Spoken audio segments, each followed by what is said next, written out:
ഇന്നില്ലേ ഒരു സ്റ്റാറ്റസ് കണ്ടതാ. അതായത് നമ്മുടെ ഒരു ദിവസം മുഴുവനും കളയാനായിട്ട് ഒരു നെഗറ്റീവ് ചിന്ത മതിയെന്ന്. ഒന്ന് ആലോചിച്ച് നോക്കിയാ അത് സത്യാണല്ലേ? ഒന്ന് ആലോചിച്ചേ. നിങ്ങൾ രാവിലെ എഴുന്നേറ്റു, നിങ്ങൾക്ക് ആരോഗ്യ പ്രശ്നങ്ങളൊന്നുമില്ല, നിങ്ങൾ തന്നെ റെഡിയായി, നിങ്ങൾ ഓൺ ടൈമിൽ ഡ്യൂട്ടിക്ക് കയറി അല്ലെങ്കിൽ സ്കൂളിലേക്ക് പോയി.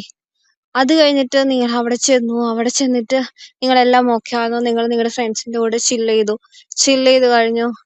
ഫുഡ് കഴിച്ചു. ഫുഡ് കഴിക്കുന്നത് ഓക്കെ ആയിരുന്നോ? നിങ്ങളെല്ലാം ഓക്കെ ആയിരുന്നോ?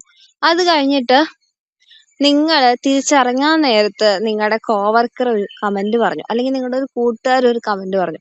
നിങ്ങൾക്ക് അത് മാത്രം പിടിച്ചില്ല. പിന്നെ നിങ്ങളുടെ ആ ദിവസം മുഴുവനും നിങ്ങൾ അത് ഓർത്തോണ്ട് ഇങ്ങനെ ഇരിക്കും. അങ്ങനെ ഇരുന്ന്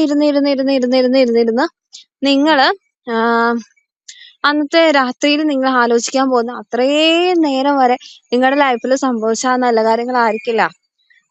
ഈ അവസാനം പറഞ്ഞ ആ ഒരു കമന്റ് മാത്രമായിരിക്കും. അപ്പം ഒന്ന് ആലോചിച്ച് നോക്കൂ, ഒരു നെഗറ്റീവ് കമന്റ് മതിയല്ലേ? അപ്പം ഇത് ഞാൻ പറയുമ്പോ നിങ്ങൾ വിചാരിക്കും ഞാൻ ഭയങ്കര സൂപ്പറാന്ന്. ഇല്ല, ഞാനും ആ നെഗറ്റീവ് കമന്റ് തന്നെ ആലോചിച്ചോണ്ടിരിക്കുന്നത്. ഇതിലെന്താ ഒരു പ്രതിവിധി?